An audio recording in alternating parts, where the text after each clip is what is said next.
आज मैं आप सभी को गंगा मैया के धरती में अवतरित होने की कथा सुनाने जा रही हूँ।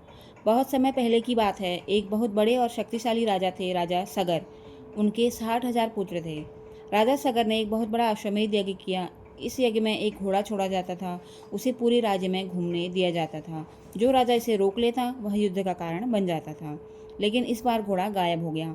राजा सगर ने अपने 60,000 पुत्रों को घोड़े को खोजने के लिए भेजा। खोजते खोजते वे ऋषि कपिल मुनि के आश्रम तक पहुंच गए। वहां उन्होंने देखा कि घोड़ा ऋषि के पास है, लेकिन असल में ऋषि कपिल मुनि ने घोड़ा चुराया नहीं था। वह तो साधना में लीन थे।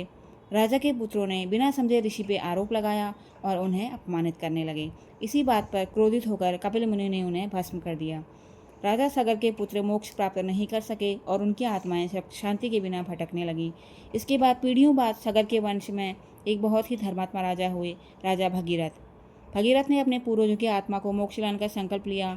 उन्होंने कठोर तपस्या की और भगवान से प्रार्थना की कि माँ गंगा स्वर्ग से पृथ्वी पर आए ताकि उनके पूर्वजों का उद्धार हो सके। भगीरथ की तपस्या से प्रसन्न होकर माँ गंगा पृथ्वी पर आने को तैयार हो गई, लेकिन उनकी धारा इतनी तेज और शक्तिशाली थी कि पूरी पृथ्वी नष्ट हो सकती थी। इसीलिए भगीरथ ने भगवान शिव से प्रार्थना की। भगवान शिव ने गंगा को अपनी जटाओं में रोक लिया और धीरे धीरे पृथ्वी पर छोड़ा। इस तरह पवित्र नदी गंगा धरती पर आई और सगर के पुत्रों को मोक्ष मिला।